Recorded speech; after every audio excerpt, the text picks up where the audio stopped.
Sharles Edwards, EXP Realty, Agent First Group, Wolfpack, the Edwards team, 7 partners. That's a whole lot because I'm a whole lot. Guys, what I'm going to go over today is an excellent strategy to have in your back pocket. It's called BRRR.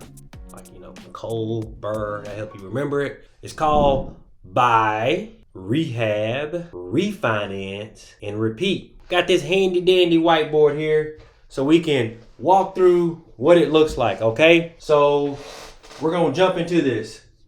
You're gonna buy, and of course this is where you make your money at. You're gonna buy, hopefully at a discount. This is where you make your money at, okay? Distress, property needs some work, or whatever, okay? You're going to rehab it. Rehab. You're going to put some money into this thing. You're going to put some blood, sweat, tears in it. You're going to paint some walls. You're going to fix the electrical, the plumbing. You're going to bring everything to code. You're going to make a great property, okay? And then you're going to refinance, cash out. Refinance, cash out, okay?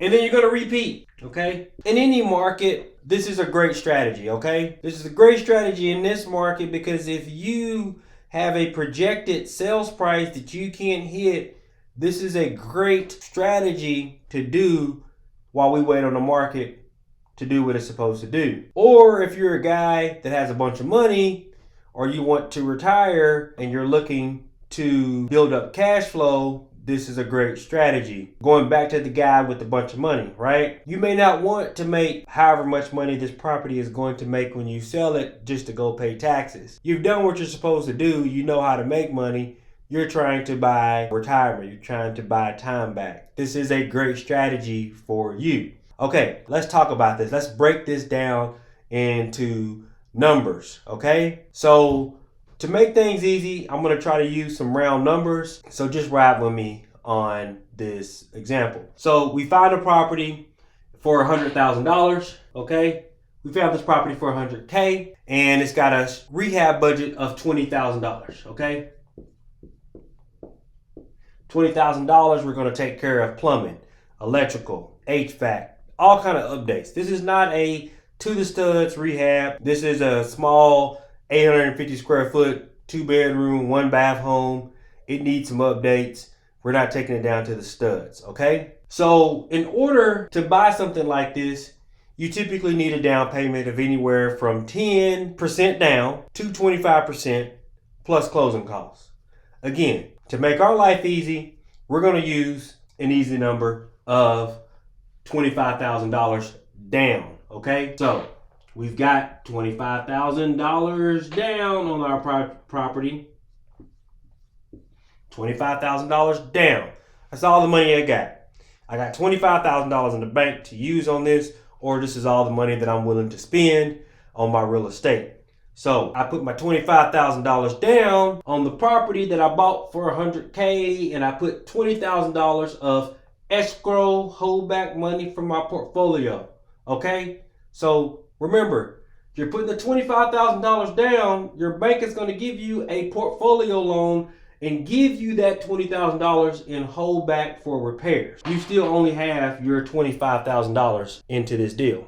Okay? So after you put your work into the deal, right? Blood, sweat, tears, you painted walls, or you've hired contractors, you've organized, or whatever, your reward is you now have a ARV after repair value of $175,000 on this example. Yours could be $200, yours could be $150.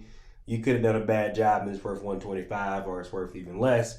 But for us, in our example, you've increased the value because you put new windows, you put new AC in there, you've done your research, you've worked with your realtor, and this realtor has told you what the new value will be, okay? So your ARV is 175, okay? So at 175, the bank is typically going to give you anywhere from 75% to 85% of the new value, right? For our example, we're going to use 75%, okay?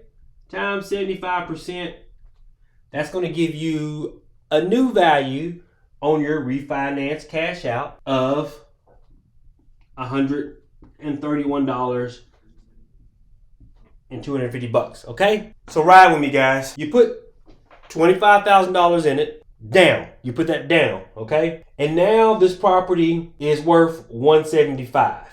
Okay?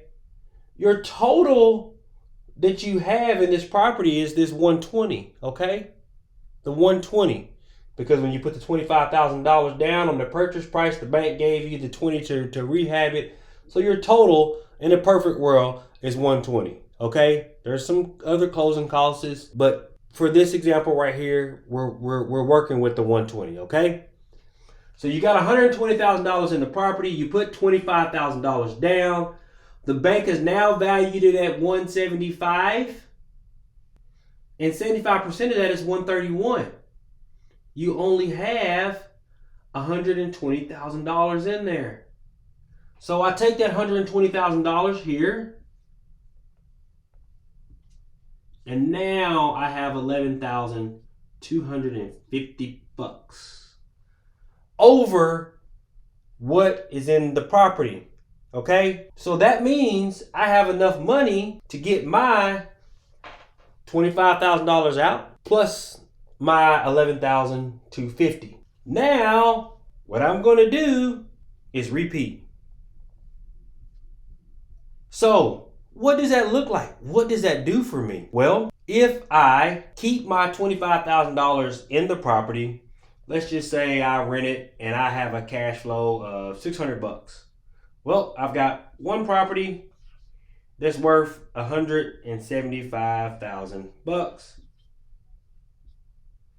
The end. Or I refinance cash out and do this game over here. When I refinance cash out, it's going to take a hit on my cash flow, okay? So instead of $600 of cash flow, I'm going to have $400 of cash flow. But because I refinanced cashed out and got my $25,000 back, what I'm going to do is do it again. And because I like the number 7, I'm going to do it 7 times, okay? So I take my 7 and I'm going to do it 7 times or whatever, however we get there for this same $400 of cash flow. 1, 2, 3, 4, 5, 6, 7, okay? Oh, and don't forget, my property is $175,000. Let's say we found that same property 7 times. So 175,000 times 7. I think it equals like $1,225,000. Okay. And I now have $2,800 of cash flow. Okay. So what I did was I took my $25,000. That was all it was worth, for $25,000. And if I just did one, I took it and I turned it into $175,000 of future value. Well, current value, but equity-wise, I just increased the value on it, right?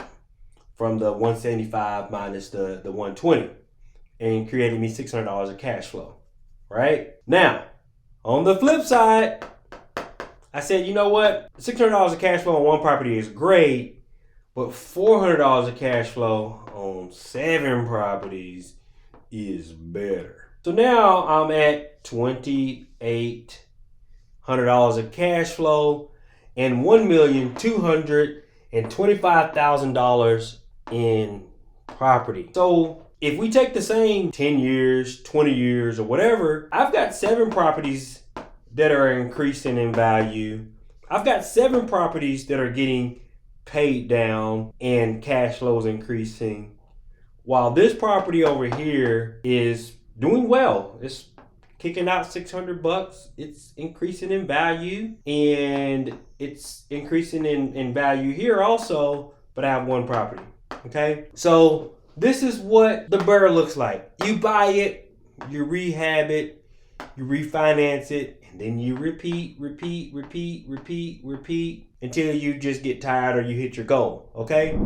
So this is what the buy, rehab, refinance, repeat looks like. Sharles Edwards here, Agent First Group, Wolfpack, Edwards Team Realty, 7 partners real estate. I know that's a lot because I'm a whole lot. I hope this makes sense to you.